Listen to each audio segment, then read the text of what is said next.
Hello and welcome to episode 416 of the YouTube Creators Hub podcast. My name is Dusty Porter, and each and every Friday here on the show, we bring you a conversation with a content creator, most of the time specifically to YouTube and obviously all of the other platforms, but we chat with them about their journey, the things that make them tick, what makes them a good creator, and how they've succeeded thus far on YouTube. I talk to them about how they make money through their channel. I discuss with them the different tools that they use. And I just overall get a kind of a behind the scenes look of what it takes to be a YouTube creator. And I look forward to doing this each and every week. And if you're a new listener, welcome. If you are someone who listens every single week, thank you. It's because of you that we're able to do this show. So I really appreciate all of you. Whenever you have a chance, you can go over however you listen to the show and leave a review. It's absolutely free. I promise it does help the show out. But if you do want to support us, you can support one of our sponsors. The prime sponsor is TubeBuddy.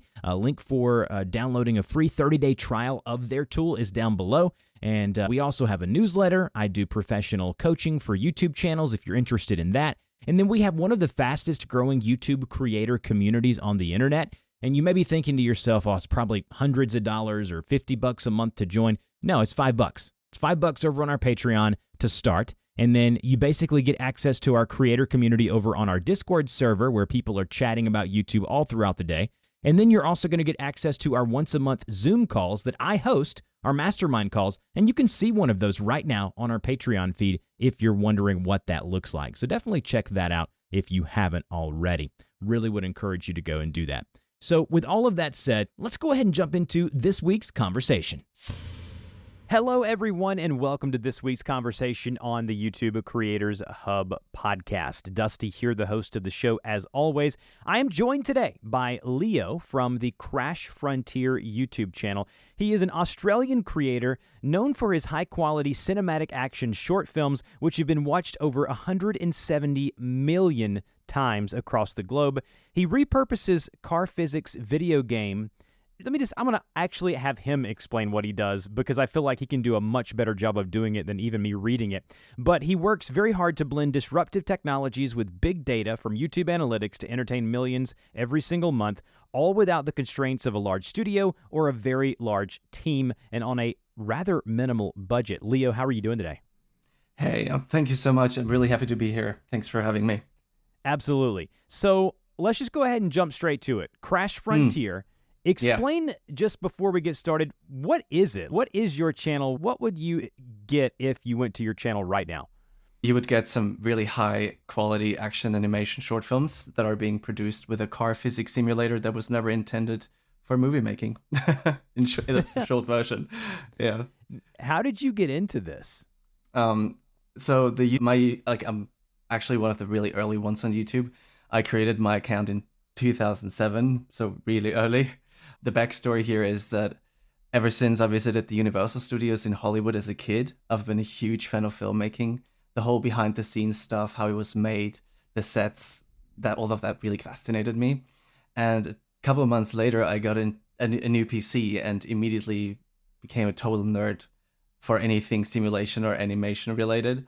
I felt like that through the computer, I had my own little Hollywood studio, like you said it in the beginning, using like very few basic simulation animation programs at that time. So I started making like small films and editing them and trying out green screens, etc. And then I uploaded them to YouTube. So that's how it started. Back then they got like a few thousand views, but I really didn't care about that. But I had like a 10-year break. Like from 2010 onwards, I stopped focusing on YouTube to study film directing. That's pretty much the impact that one visit to Universal Studios had. And that's also when my YouTube journey took like a 10-year break until the infamous 2020 lockdowns, when we all thought, oh, this is only going to last 3 weeks. Great, now I suddenly have time to do things I quote unquote never had time to do, like time for. So I decided back then to reactivate my YouTube channel and see what has changed in those 10 years. And that's when I stumbled upon this vehicle physics simulator called BeamNG Drive, which also seemed to be really popular on YouTube. So I thought, hey, wow, that's really cool. These crash physics, which are all automatically created depending on the physics impact, are so realistic. I wonder what you could do with it. So that's how it all started. What is the allure of the consumer, of someone watching your videos? Because I've watched 5, 6, 7 of the videos, and I'll be Yeah. honest with you, it's not something that I would just seek out, right? I wouldn't say to myself, oh, I want to watch these really high quality videos of cars crashing and things like that. There's a very large niche or space of people who just love this stuff. Exactly. It's very interesting. I'm a huge action movie fan. I'm a massive fan of the movies of the 1990s. And I try to depict this sort of style and editing technique in my films. And for some reason, it seems that there is a whole lot of people that enjoy watching this. Of course, they're not like searching for it. It's the algorithm that recommends it to them. And I don't think that any of these would think that they would click on it, but then they click on it and they seem captivated. So yeah, there seems to be a massive niche for that. I was really surprised myself when I started this because my first film now has 18 million views. But back then, when I uploaded the first film made with BeamNG Drive, within a month I had a million views and I only had 3,000 subscribers back then. So I really realized, hey, well, there's actually a market for this. I was so surprised. Was not expecting this to go viral or anything. Yeah. So people watching the video version of this episode are going to notice that your face is not here. You don't have a video feed being recorded right now. There's a reason for that. It's what we call a faceless YouTube channel. But I think that all faceless YouTube channels get thrown in the same bucket. And I think that your channel is completely different than the majority of what we consider faceless channels. I'm going to give a rundown of what most people think. You think of a faceless channel, you think of all of those just super business-like people on X, on Twitter, saying that I have 17 faceless YouTube channels and I'm making $500,000 every 3 months, and they're hiring a whole team of people, voice actors, using a bunch of AI, and it's basically just a game of quantity until you land on the sub-niche that's going to make you a lot of money. And these faceless channels are getting a bad name and a bad rap, and I'm going to have some creators on who do things in that space because I would love to have a conversation with them here publicly. But for you and your channel, you've decided not to show your face, not to reveal who you are. Can you speak on the reasons behind that and maybe the pros and cons of why you've done that?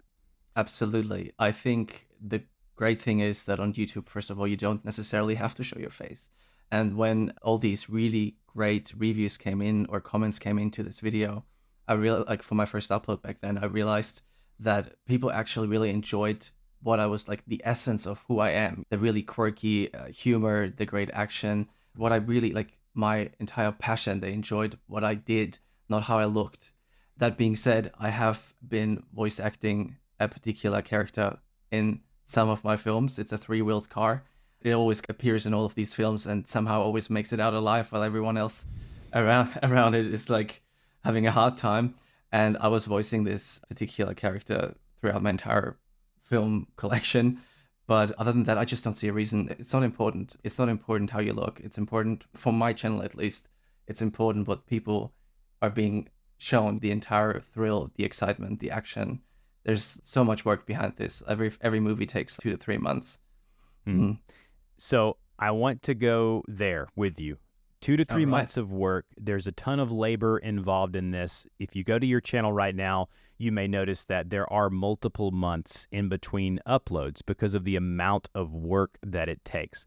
I know there are certain things that we talked about off air that you're not going to be able to share due to competition reasons, which I find intriguing. I would like to ask you, can you give us a full rundown of what a video takes and the process from, okay, I have an idea, and from this idea, I know what I want, but what's the process of making one of these films? And just go ahead and break it down, all the details for us.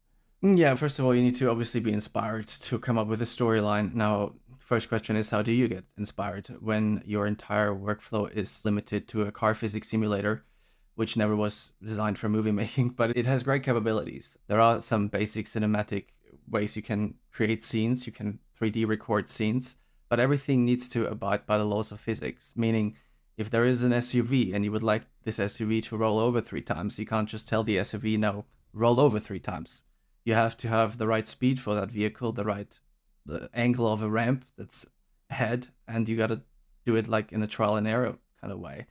But generally speaking, the way I get inspired is by finding an asset of a car or like a monster truck or whatever, and I know that this exists in my realms of possibility, like of what I can do, And then I'm like, okay, great. Now I'm definitely gonna create a story around that. So first, there needs to be some sort of asset that inspires me.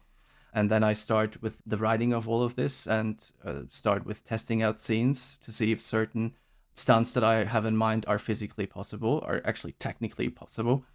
And then that's how it goes. And after the way I usually do it is I record a scene and then I put it into the editing software. I use Premiere Pro. And I have a rough idea how long the film should be, but sometimes it just takes a certain time to really show a scene in all its grandeur, if that makes sense.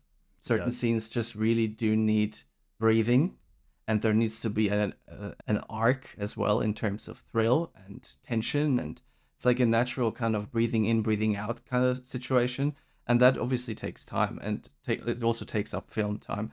So in the end, although I can definitely say this, in the end, usually films are about 3 to 4 minutes longer than I anticipated in the beginning or thought they would be. Now, I'll be honest with you, watching through this 4 weeks ago, about a month ago, you posted a new video. It's called Colossal Chase, Epic Highway Police Chase. So your thumbnails are just basically these really action-packed still images of what's happening in the video. This one is like a big cruise ship breaking through a bridge with the police chasing a car, and there's like flames and parts and stuff going everywhere. How are you creating these thumbnails? Are these just still images from the video itself, or how are you doing it? Sometimes they are, but as of recently, I decided to create them separately. It depends. If I still have access to the replay files of these scenes where the bridge, for example, where the ship crashes through the bridge, I will go back and actually find the right sort of angle for a thumbnail. And I obviously try to achieve a really high CTR. Right, that's really important, because CTRs are important, but CTRs is like they're a mixture between thumbnail and title as well. They go hand in hand. So it's not just necessarily about the thumbnail. Okay. What have you learned about packaging, and by packaging the thumbnail, the title, and the description? What have you learned along the way of what works and what doesn't? What are some tips you can give about the packaging of what maybe makes people want to click? Because the video that I was just speaking about has 4.4 million views in a month. You're doing something right, but you found your niche, and these thumbnails and these titles are making people want to click, and they're staying, because I can tell that by the fact of YouTube wouldn't keep promoting it if their retention or watch time, and we'll talk about that here in a minute. But as far as packaging, what can you talk about branding and packaging a video to make people want to click into it? Yeah, like I said, thumbnail title absolutely go hand in hand. If a video title should always be an extension of the thumbnail and vice versa, meaning if the thumbnail suggests a solution, the title should reinforce it without creating more questions. It could also, in my case, hint at an exciting moment in the video without giving away the secret of how it all happened or what's about to come, because that way you're building anticipation. So in my case, I really try to tell a story through the thumbnail. It's usually one of the highlight moments from the film, like you just mentioned. And depending on what the thumbnail shows, let's say it's an explosion, it gives a glimpse into what happened just a second earlier, which is the explosion, and what's about to happen next. Like, for example, a train derailing because of that explosion. So you like, a thumbnail is more like an image that goes back a second and ahead a second, if that makes sense. Because that way you just give the people enough to anticipate the action, and then they have to decide intuitively if they click on it or not. And Building anticipation is such a good way of putting it. You are giving them just enough of, oh man, this crash looks awesome, and this title, it's making me really like the epic highway police chase, right? Just keep going. I just wanted to just comment on that. The anticipation comment, I love that. Yeah, like I aim to keep my CTRs as high as possible. And I'm usually happy with around 15% within the first hour. So the higher the better, of course. But if it doesn't convert as much as I'd like, I immediately switch to a slightly different thumbnail and see how that performs. Because sure, we've heard that so many times, the first hour is super important after an upload. And it's true, in my opinion. I've noticed when I change a thumbnail 3 days after I uploaded a film, It doesn't have, it's almost like the momentum is gone from the other thumbnail that didn't convert as much, if that makes sense. But yeah, anticipation is a massive thing. Also, when it comes to the entire geometry, the entire composition of where things are, I think that's also really important. Thumbnails shouldn't be too overloaded. At the same time, they should be thrilling. And if text is involved, it should probably, I feel like the most used color for text is white on YouTube. But I don't use any text in my video thumbnails. Yeah, that seems to be a strategic thing by you. Is there a reason why you don't use text on the thumbnail, or is it just a preference of yours? Given the title, Colossal Chase, for example, and the thumbnail, is there anything that needs to be said? That's right. Yeah. Why would you do any more than that? It should almost feel a still frame out of the film. Of course, a very high glossy film frame. So yeah, that's my intention. It should feel like this is out of a scene, which it actually is. All of these thumbnails are from scenes that happen in the film. Yeah. Let's talk quickly then about retention and keeping people. What are your strategies of once you get them with your packaging and keeping them in the video? What are you doing and implementing and maybe have changed from the beginning until now? When we talk about watch time, which of course is super important, and that's also where YouTube is really an amazing platform, because YouTube is the only platform that really allows its creators to dive deep into the analytics of their audience. And YouTube does that because they want you to understand the system and get better consistently. My personal favorite when it comes to finding out what works and what doesn't throughout the video is the attention graph, which I'm sure you and everybody, most people that listen to this podcast know, because it shows you exactly where people are hooked and where they drop off. It's like a map of your audience's engagement throughout the film. You're talking about the heat map once the video is published, of kind of the graphs below where you can drag the playhead and see where there's peaks and valleys. Exactly, the blue graph that goes up and down. Yeah, that's right. And you can actually analyze those parts of the video where it's at the top to say, oh, what did I do here? And let's try to replicate that. Yeah. And I also noticed that when you analyze a lot of films on your channel, you really notice so many interesting, peculiar things. For example, I noticed very early on that when I have a chase on a highway, for example, and that street or the highway is straight for longer than 7 film seconds, the audience will lose attention. Interesting. So if the road is straight and doesn't have like an obstacle or a turn or a change in elevation, you notice that the retention drops. Yeah, and it's quite interesting, but in the end it makes sense because we're living in a time where people's attention spans are getting shorter and shorter by the year, right? So if you do digital filmmaking like I do, and in the end, every YouTube video will need to have a story, like a way of storytelling, it all needs to have a hook and a certain solution, etc. So it all has, but in my case, it's digital filmmaking, and you need to really create films differently for YouTube than you would otherwise, simply because the algorithm is behind all this. You're catering for it, like you're pretty much creating a film for an algorithm, but the algorithm is just the digital representation of the audience, if that makes sense. It makes a lot of sense, and we haven't talked very much about that on this podcast, about the algorithm and about how you have to optimize for it. You have to understand that the analogy that I'm thinking of is, let's think of eBay.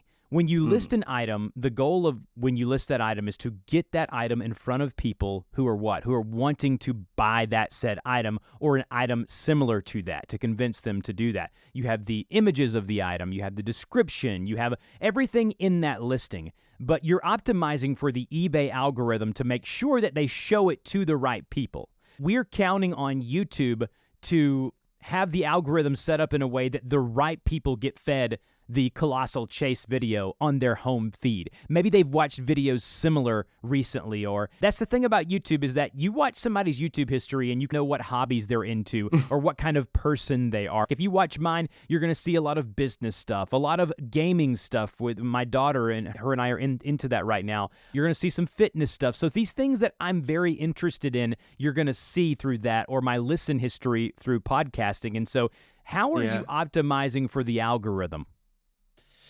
By analyzing the data. That's the Okay. only way how you can do it. That's why YouTube is providing you all the data. They're not doing it for fun. They're definitely keen to make you become better and improve in your storytelling. And same for thumbnails. But thumbnails are, a lot of people say thumbnails are like 75% of a video. I wouldn't say that. I think it's more around 50. They're really important together with the title, like we said before. But you optimize the video for the algorithm by really diving deep into the analytics. And especially, that's why I mentioned it, especially the attention graph, because that one really shows you what they enjoyed the most.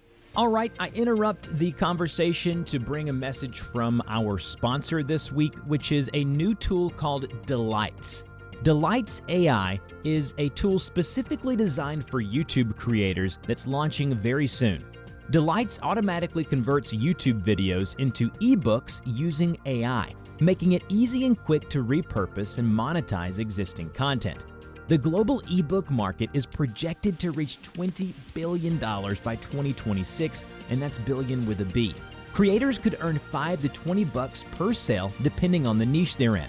It's simple, it's a very easy process, and it removes the barrier of entry to ebook creation, which previously would cost thousands of dollars to produce a single one. Sign up today for early access at delights.ai and be among the first to tap into this new revenue stream. All right, back to the show. Yeah, I think with the algorithm, it's so hard and people hear that word and they immediately tune out. But you mentioned data. I love talking about data. What are some points of data that you're looking at specifically to help you when you're working on the next video to optimize it to get the most out of it? First of all, there's the attention graph, absolutely. But another really important metric is the returning new viewers in 7 days metric, which can be found in channel analytics under the audience tab. And then you have to scroll down a bit. And because I noticed that it's almost like if viewers don't return within 7 days, the YouTube algorithm will stop pushing it to new viewers. And that metric that I just mentioned will put a newly uploaded video. It will show this video and how it compared to your earlier videos in the past. And you can see how this one performed in terms of how many of your new viewers that came to that video returned within 7 days. I can almost see the correlation between if a video performs well in this metric, it will be pushed out more and more. Whereas if it doesn't make viewers return, the algorithm will quote unquote kill it, if that makes sense. And when you say make viewers return, can you speak on that a little more in detail? Return to your channel, return to similar content. Exactly what do you mean? It means any engagement on your channel. So it can also mean, for example, that you create a community post or a poll and they interact with that would already be seen as a return to the channel because it's an interaction on your channel through the community posts. That's a great way of doing it, for example. But obviously the best way would be if they naturally get an older video of your videos recommended and they click on it and watch this older video or more videos in one session. It's interesting to me that you utilize the community post. Oh my God, man. Absolutely. Yeah, a Huge. Faceless YouTube channel that has a community. They don't even know what you look like. You haven't done the reveal. I'm not sure if you will or not. But at the end of the day, you're using this community post. And just most recently, you said, hey, would you like me to release an exclusive behind-the-scenes video for the most recent full video that I did, diving into details? And then you've gotten almost 1,000 interactions or responses from this. So what are the benefits of the community post? The most recent poll you did has 23,000 people voting on it. And this is just insane. So give me the benefits of the community post and how people are not using it properly. Absolutely, happy to. How YouTube has just recently introduced this A/B testing feature for thumbnails. So I must admit I haven't really used that one yet because over the years I've found my own ways to figure out which title or thumbnail works better through the community tab. First of all, community posts in general are an amazing way to reach your audience regularly, without having to upload a new film and without interfering with the algorithm and your latest films, etc. It's really completely separated. Yet they're super powerful because your post can be pushed out to people who don't even know you. So as long as the post is relevant and gets good engagement, other people will see this post. This means new viewers might actually discover your channel and maybe even become subscribers. So that's the first thing. But an even better reason for using community posts, and I can only really recommend this to everybody listening to this podcast, is the poll feature. For example, I ask my community what topic they would like me to cover next, and I give them 5 options. I'm always surprised by what they actually choose, because usually it's not what I would have picked, and I always think I know my audience, but they really keep surprising me. And another amazing thing is that you can actually test video titles with it. It gives you a glimpse into the future, into how certain titles might perform compared to others. For example, I would ask something like, hey guys, it's time to choose the title for my upcoming film.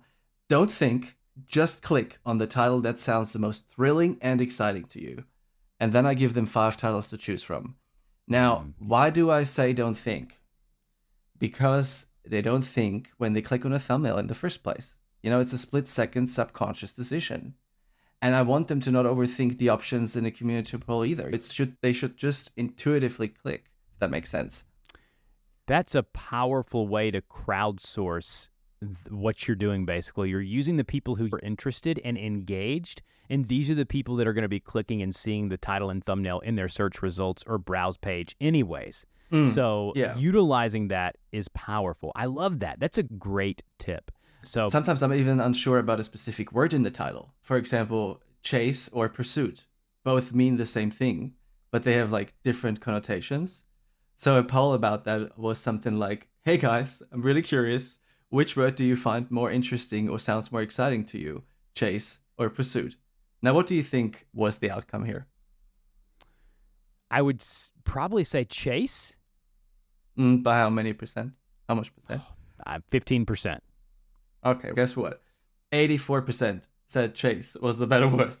Whereas personally, I would have chosen pursuit. But this makes a difference when you choose a title for a video.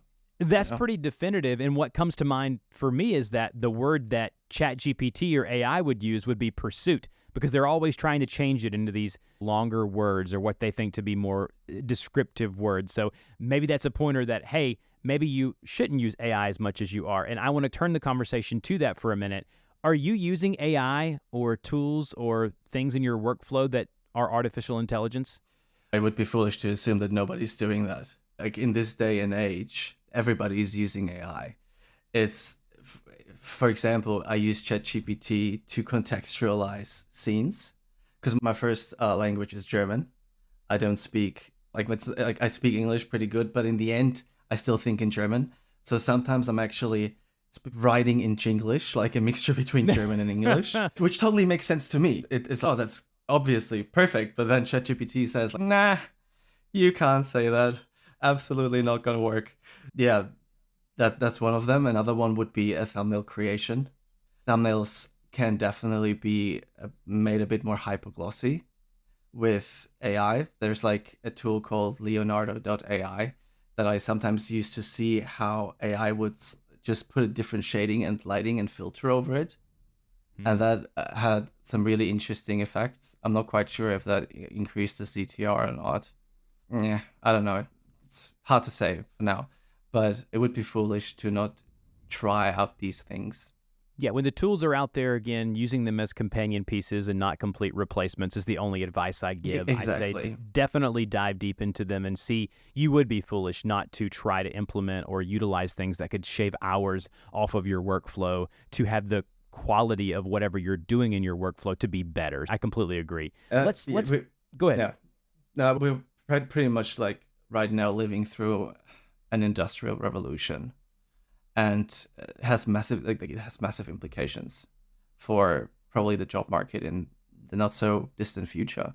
I think it's super important that if you work solo like I do, that you try to stay on top of emerging technologies. BeamNG, for example, this car physics simulator is a very disruptive technology in a lot of ways. And I just like to stay on top of things in that regard. Sorry, go ahead. I was just going to move the conversation to monetization. I know we're not going to talk about how much you're making on YouTube, and that's fine. Some people are willing to disclose it. Some people are not, and that's completely okay. But I will say that I know you're making a good living doing this, or you wouldn't keep doing it and putting the time that you are into it. Can you talk about monetization for a channel like this, what it looks like, and just some averages? Yeah, absolutely. So I make 100% of my income through YouTube's ad revenue system. I only upload 4 times a year, but given that those films have such high view numbers, it works. For my second film, for example, Under Attack, it's called, I had a sponsor and that really worked well. That film got 11 million views and was a huge success for the company as well. But there's a reason why I decided to stick to more YouTube ad revenue as opposed to sponsors. And so let's talk about that then. And yeah, just quickly, some detailed questions here. How many ads are in one of your videos normally on average? Would you say 2, 3? How are you placing them yourself? How do you decide where you place them? Okay. No, I actually let the algorithm decide that simply because right now I have YouTube Premium, but back in the days I didn't. And I remember when these ads came up on other videos, they didn't annoy me so much, which means that the YouTube algorithm is pretty good in having a balance of you enjoying the video and at the same time being served ads, which is why I decided to actually let the algorithm do the work on that. And I don't put any extra places in. The thing is, just because you have, let's say, 10 mid-roll ads, it doesn't mean that even 5 are being shown to most of your viewers, because the algorithm will decide it anyway. Yeah. And the video has to be longer than 8 minutes to even start putting multiple ads in anyways. And all of your videos are above that. So there's probably a pre-roll, a mid-roll or 2, and then a one at the end and maybe a display ad. So that's great. Now, do you ever worry that putting all of your eggs into one basket is something that you want to get away from? You mentioned the sponsor for the 11 million view video did very well. I'm not going to ask you to divulge how much you made on that sponsor, but is that something, or is that a bucket of monetization that you'd like to explore more in the future as you're releasing more videos this year and into the longer term? Absolutely, I'm open for it.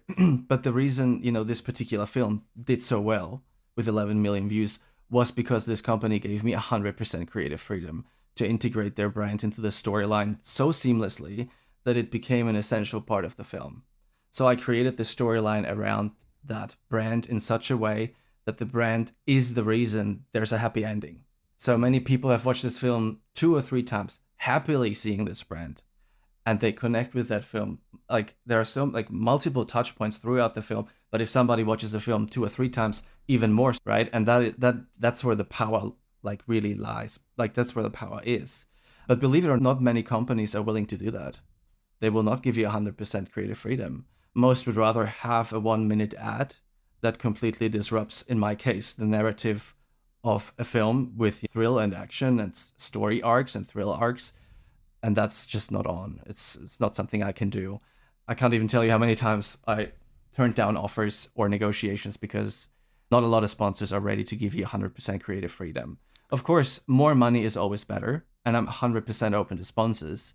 But my number one priority is always my audience and the film experience. So if sponsors are willing to give me the creative freedom to make sure the video they're part of does indeed get the millions of views they're hoping for, then I'm absolutely open for negotiations. You're in a unique situation as well because with your films being so action-packed and story-driven that it would really break up the emotion of the video by putting an ad or a sponsor drop unless you're able to implement it, like you said, naturally, like you did with any brand would be just over the moon if a video got 10 million plus views. It's got evergreen views, which means people are still watching it to this day, and they're able to see the brand in a positive light. So I foresee you being able to use that in the future as a demo of, hey, I did this with creative freedom 100%. I feel you need to give me that full creative freedom, and that's something that I see you doing in the future. So I appreciate you being willing to be open about that. And I think that in order for you to only be able to have to make 4 videos in a year, your content has to be what I just mentioned, evergreen. It has to be content that continues to produce views year after year, month after month, even old videos. Can you speak on that? Maybe how you're optimizing for that type of view and for these videos to have a very long lifespan?